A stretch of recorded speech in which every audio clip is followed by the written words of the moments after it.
Salut tout le monde, ici Sophie, activatrice de Communauté pour la planète, et avec ma puce à l'oreille, je vous partage mes réflexions, ma vision du monde, mes expériences, et je pars à la rencontre de ceux qui s'activent pour faire de leur rêve une réalité.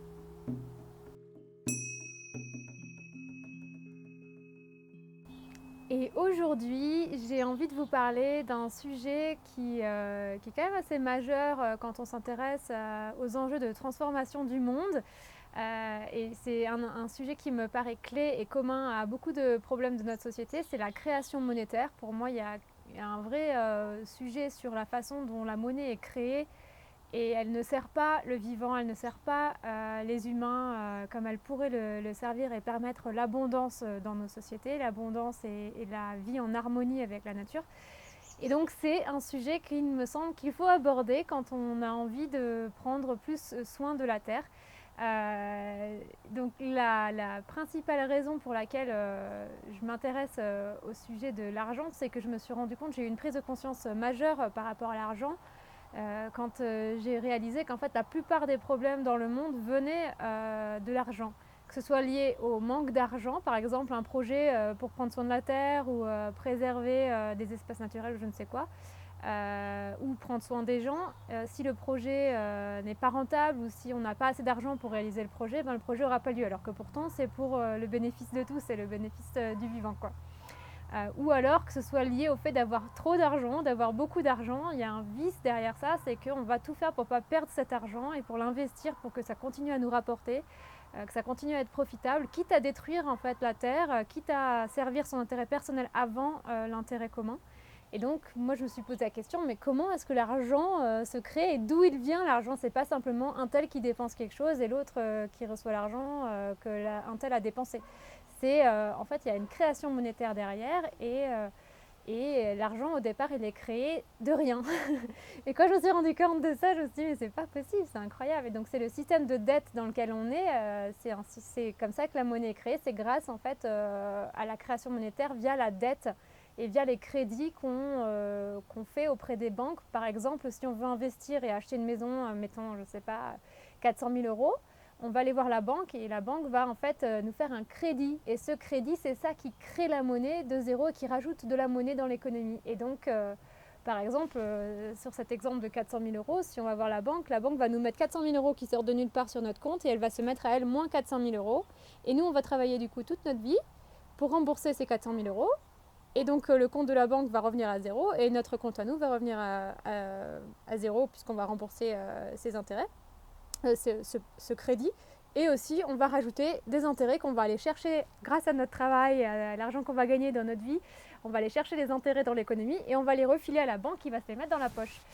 Pourquoi est-ce que c'est un problème, ce système basé sur la dette? Moi, je vois plusieurs problèmes à ça, de mon analyse et de ma compréhension du système. Je ne suis pas forcément la plus experte sur le sujet, mais j'analyse de mon petit point de vue. Et pour moi, en fait, c'est un problème que les humains n'aient pas le pouvoir sur la création monétaire de manière équilibrée et que ce soit entre les mains d'un petit nombre, parce que ce petit nombre, du coup, il décide à qui ils vont prêter cet argent sorti de nulle part.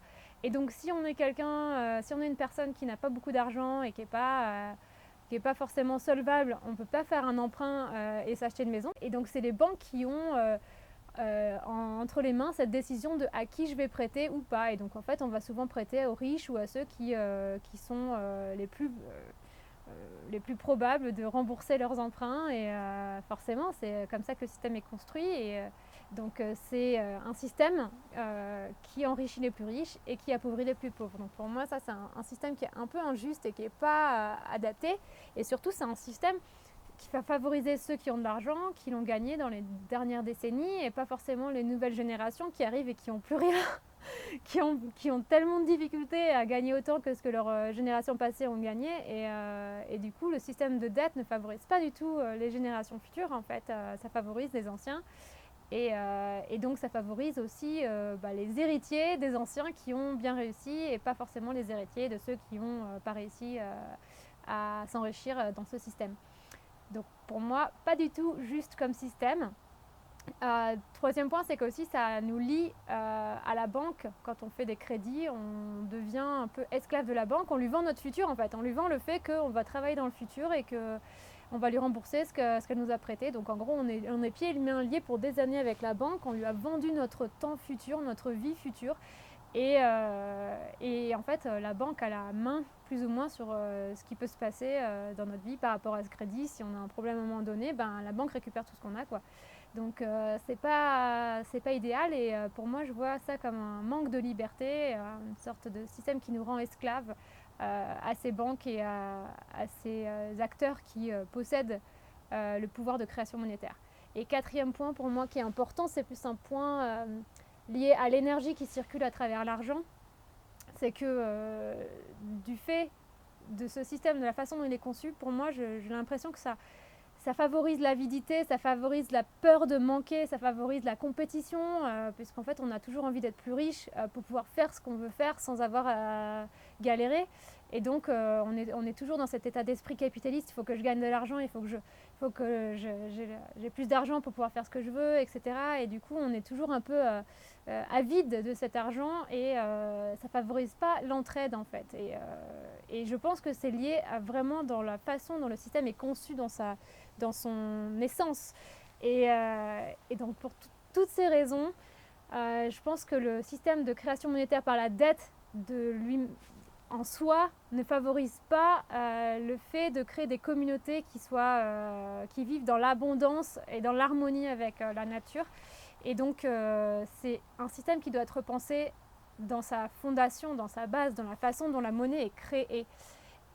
Pour moi, si l'humain a inventé l'argent, alors il pourrait aussi inventer une nouvelle façon de le produire, et il pourrait inventer une nouvelle façon de le faire circuler dans l'économie et concevoir un système plus abondant. Et il y a 2 points importants sur lesquels il me semble qu'il faut réfléchir pour développer ce nouveau système. C'est comment est-ce que la création monétaire peut être faite par l'ensemble des humains tout en soutenant l'économie au service du vivant. Plutôt que par les banques qui vont donc accumuler ces intérêts, ces richesses. Parce qu'aujourd'hui, on a les moyens techniques de faire ça. Donc, comment est-ce qu'on peut, répartir ça sur l'ensemble des humains, et comment est-ce qu'on peut décentraliser cette création monétaire? Parce que si on centralise ça au niveau d'un organisme central, il y a beaucoup de pouvoir au niveau de cet organisme central. C'est un peu d'ailleurs le cas avec la monnaie dette. Et pour moi, la décentralisation, c'est la vraie démocratie où on remet le pouvoir sur l'ensemble des humains et sur l'ensemble des gens, ou en tout cas au maximum, pour qu'il n'y ait pas une prise de pouvoir par quelques acteurs, mais plutôt que ce soit au maximum réparti et qu'on évite l'abus de pouvoir. Et j'étais super contente de voir qu'en fait, il y a des gens qui ont pensé à ça et qui ont tenté une expérimentation grandeur nature de ces principes-là. Cette expérimentation, ça s'appelle la monnaie libre, et j'ai découvert ça il y a quelques années maintenant, et je trouve ça magnifique. C'est une monnaie libre où en fait chaque humain co-crée la monnaie, donc un montant identique créé par chaque personne tous les jours en automatique. Donc je pourrais expliquer plus tard comment techniquement ça fonctionne. Et donc ce montant il est créé tous les jours à travers ce qu'ils appellent un dividende universel. Donc c'est cette part de création monétaire qui est créée chaque jour, et c'est une monnaie qui place vraiment l'humain au cœur de l'économie et qui prend vraiment en compte les générations futures, et qui a tenté d'équilibrer cette création monétaire pour favoriser les générations futures. Donc je vais vous mettre le lien en description pour que vous puissiez prendre connaissance de cette super monnaie si vous ne la connaissez pas déjà. Donc c'était créé en France, donc il y a beaucoup de Français qui commencent à la connaître, mais ça commence à se diffuser à travers le monde aussi, et j'y contribue. Et donc voilà, c'était mon partage du jour sur la monnaie, sur l'économie et la création monétaire, et je vais faire d'autres partages à ce sujet parce que je pense que c'est un sujet quand même clé sur lequel quand on veut créer des communautés pour prendre soin de la planète, on est obligé de s'intéresser à ce sujet.